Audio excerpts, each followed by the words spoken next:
notre thème sur l'enlèvement. Et nous avons déjà dit que ce thème-là est fondamental pour les périodes dans lesquelles nous nous trouvons. Et notre texte se base sur ce quatrième sous-thème. C'est dans Tite chapitre 2, le verset 11 à 14. Nous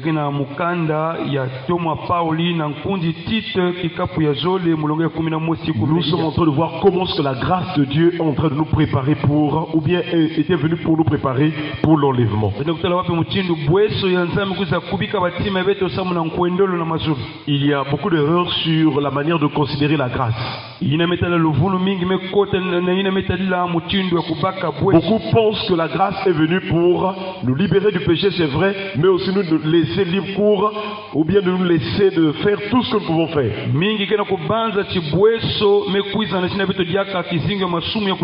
Voilà pourquoi ce texte de Tite chapitre 2 verset 11 à 14, on dit long sur les raisons, les objectifs et aussi la signification de la grâce.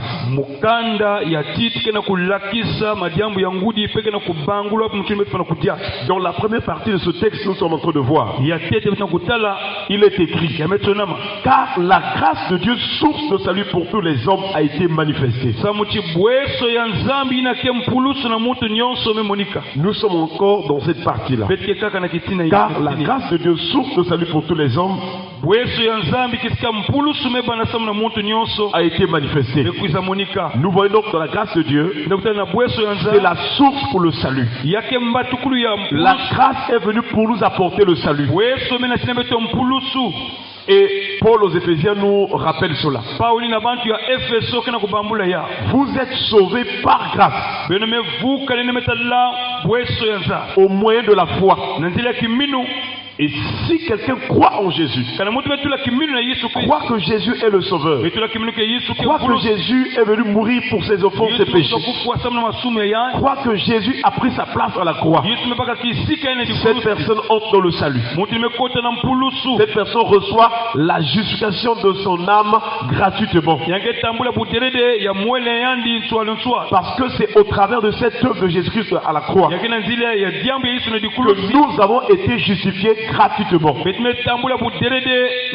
Christ a accepté de mourir à notre place alors que nous étions encore des pécheurs, et il nous a rachetés au moyen de son sang.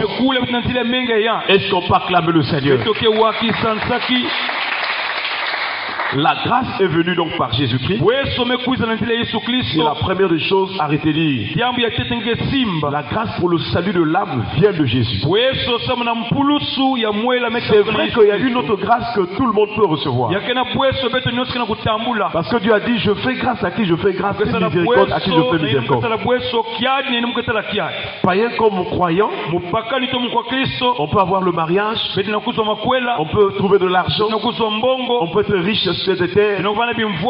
Mais quant à la grâce pour le salut de l'âme, il faut nécessairement croire en Jésus, l'accepter dans ton cœur.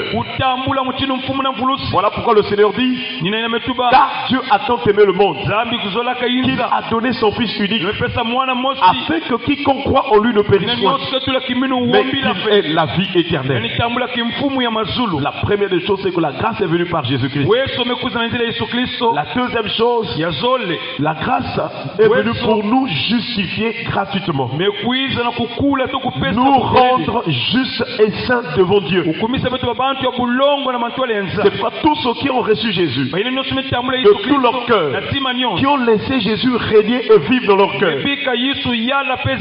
Tous ceux-ci, quand le Père les voit, il les considère comme justes et saints. Est-ce qu'on peut acclamer le Seigneur? C'est à cause de cette vie de Jésus. Chers frères et sœurs, la grâce nous a justifiés gratuitement. Et le prophète Ésaïe, dans Ésaïe chapitre 55 que nous avons vu hier, le verset 1, il y a un appel. L'appel au salut. Venez et achetez sans argent. Venez. Tous ceux qui ont soif. Venez aux eaux. Chers frères et sœurs, ce texte-là nous montre le salut par grâce. Il dit venez acheter sans argent. Acheter du vin et du lait.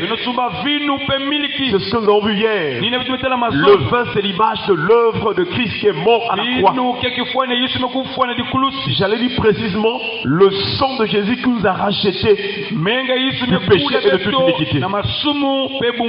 Et le lait, c'est la parole de Dieu. Nous voyons donc que la parole et le sang, ce sont ces deux éléments qui nous donnent d'entrer dans le salut.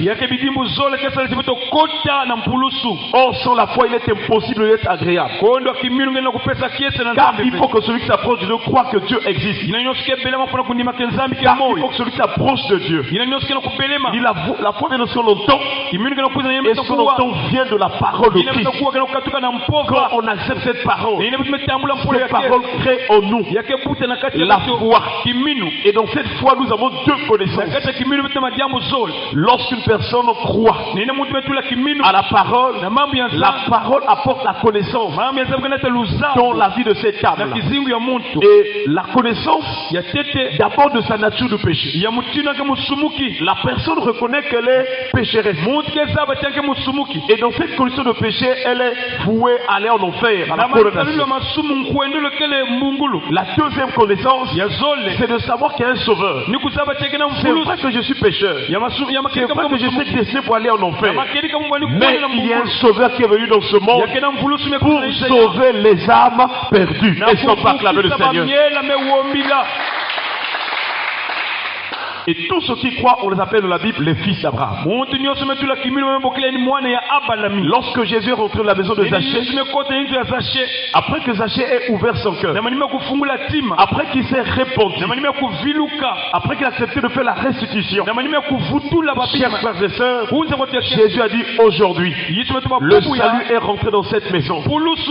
Car celui-ci aussi est fils d'Abraham.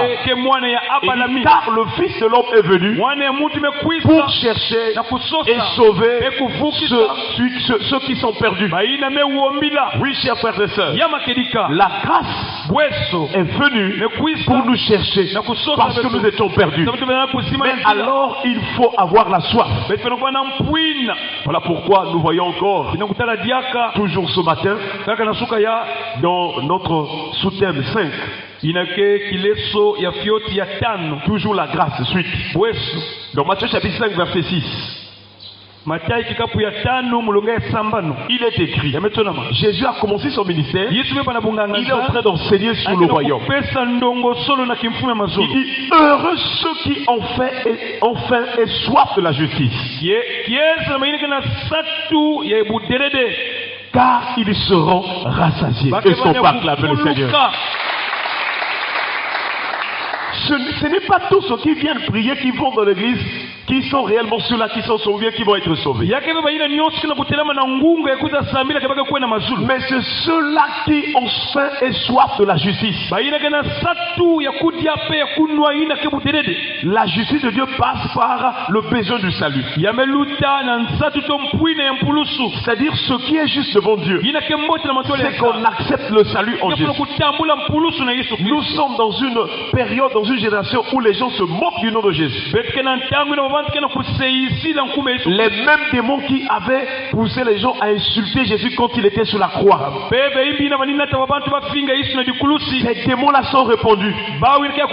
Ils sont en train de critiquer les églises, l'église de Jésus-Christ, la personne de Jésus-Christ, l'œuvre de Jésus-Christ. Il y a même des gens qui disent que Jésus était mort pour les blancs, pour les juifs. Il n'est pas notre Dieu. Nous aussi les noirs, nous avons notre Dieu. Chers frères et sœurs, c'est une erreur.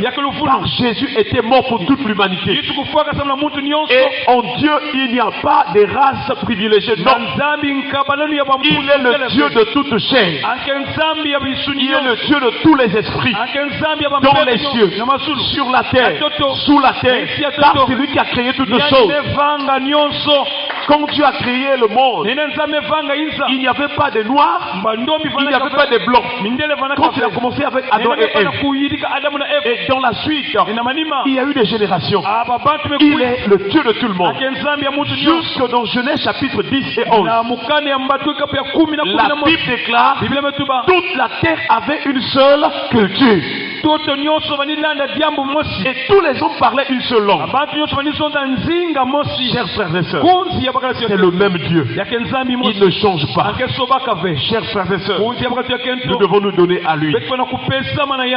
Heureux ceux qui ont faim et soif de la justice, car ils seront rassasiés.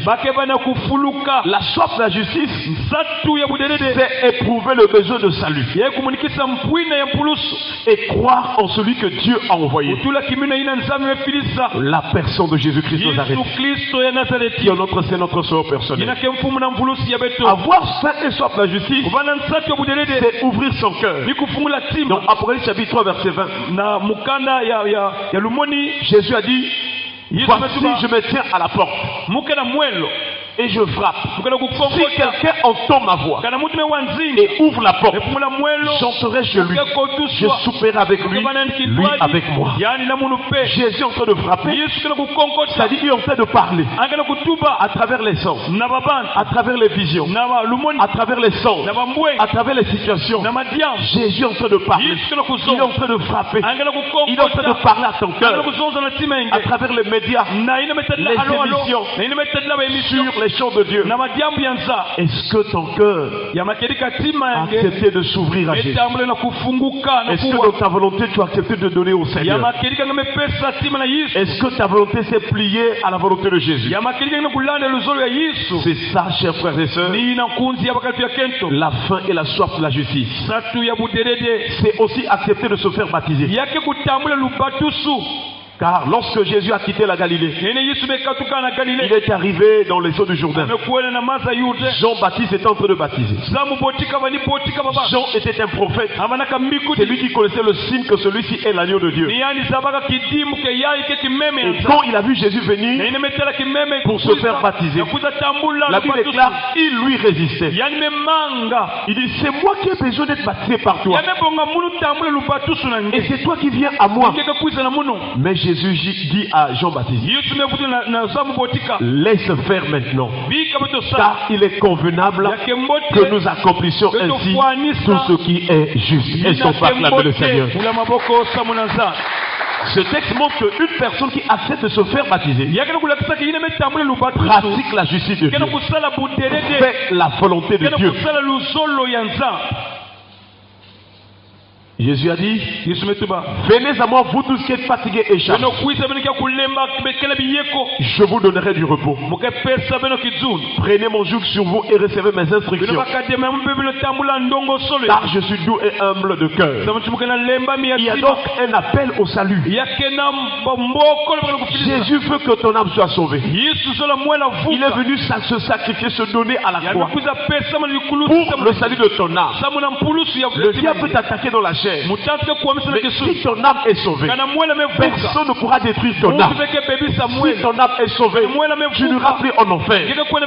Voilà pourquoi c'est le temps. C'est le temps d'ouvrir le cœur. C'est le temps de se donner à Jésus. C'est le temps d'accepter Jésus comme Seigneur et Sauveur. Un jour, Jésus s'est retrouvé au puits et il conversait avec une femme, la femme samaritaine. Et pendant donc qu'il parlait, Jésus a demandé de l'eau. Et la femme dit que comment toi qui es juste me demandes à moi qui suis samaritain de l'eau? Parce qu'il n'y avait pas de relation entre les samaritains et les juifs. Alors dans Jean chapitre 4 verset 10, Jésus lui répondit: si tu connaissais le don de Dieu, et qui est celui qui te dit, donne-moi à boire, tu lui aurais toi-même demandé à boire,